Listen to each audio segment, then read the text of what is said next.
Meshes and models, materials and shading.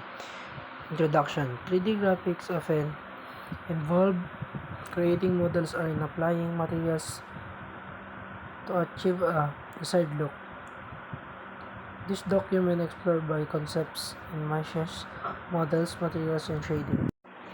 Meshes and models. What is mesh?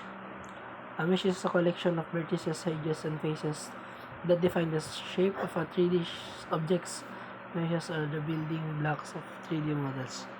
Mesh components. Vertices pointing to 3D space. Edges, lines connecting to vertices, faces. Closed polygons defined by edges. Type of meshes. Polygonal meshes composed of flat polygons, usually triangles or quads. Subdivision surfaces begin with a curved mesh that gets refined or smoothes. Nerves use curves and surfaces to define complex shapes with precision.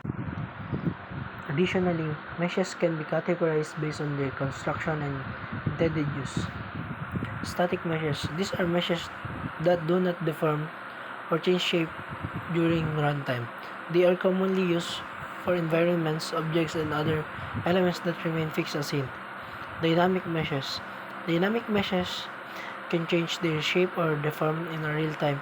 They are often used for character models, cloud simulation, and other objects that need to respond to interaction animations. Parametric meshes. These meshes are defined by parameters or mathematical equations allowing for easy manipulation and control over their shape. They are commonly used in CAD, computer-aided design, applications, and procedural modeling. Procedural meshes. Procedural meshes are generated algorithmically at runtime rather than being predefined in a modeling tool. They are versatile and can be used for terrain generation, spatial effects, and other dynamic content creation purposes. Model types. Character models used for depicting humans, creatures, and animated characters. Environment models, buildings, landscape, and other environmental elements. Prop models, objects like weapons, tools, and vehicles. Character models.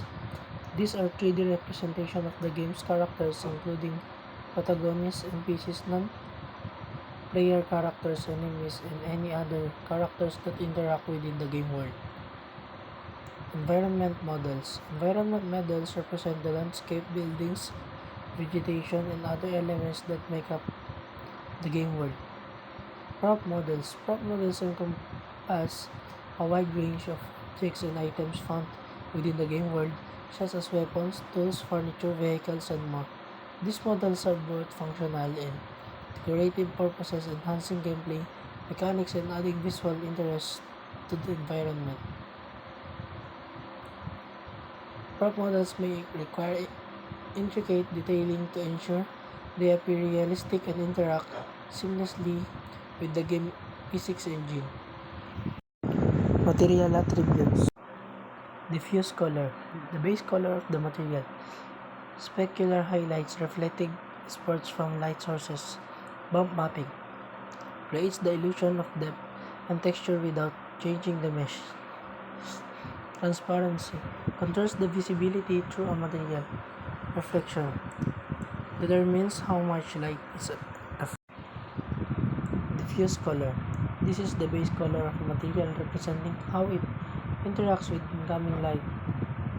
It's the color you perceive when light isn't reflecting off the surface directly towards your eyes. For example, the diffuse color of a red apple is red, regardless of how light hits or where you view it from.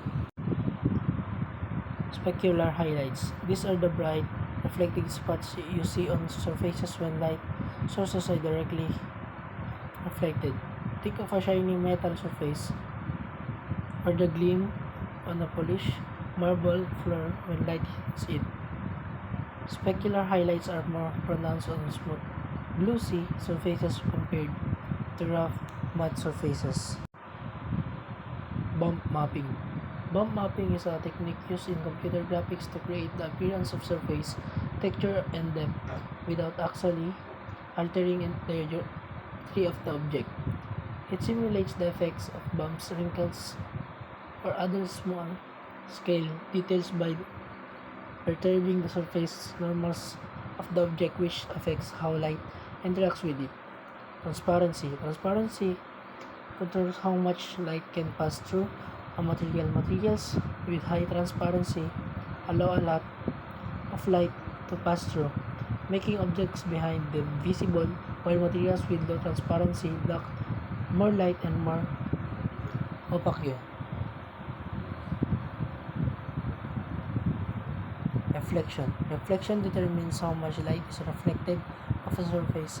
Highly reflected materials like mirrors or polished metals reflect a lot of light, creating clear and distinct reflection of their surroundings. Less reflective materials like wood or fabric reflect less light and may have more diffuse or blurry reflections.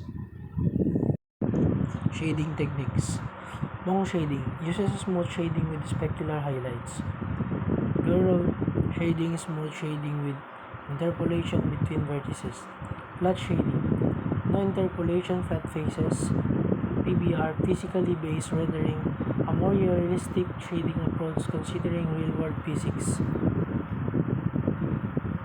Each shading technique you mentioned serves a different purpose and has its own advantages and limitations. Pong shading. This technique aims to produce a smooth shading with specular highlights. It calculates lighting at each pixel on the surface of an object, taking into account the surface normal light direction and viewer direction. Pong shading interpolates normal across the surface of polygons to achieve smooth shading. While it can produce realistic results, especially with specular highlights, it can be computationally expensive.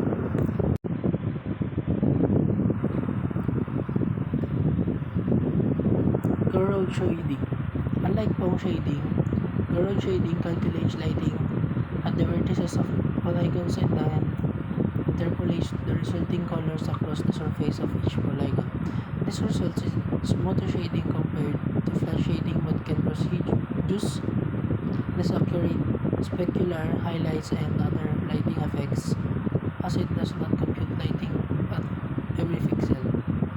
Flat shading. This technique does not interpolate normals or colors across the surface of polygons, resulting in a flat appearance for each polygon.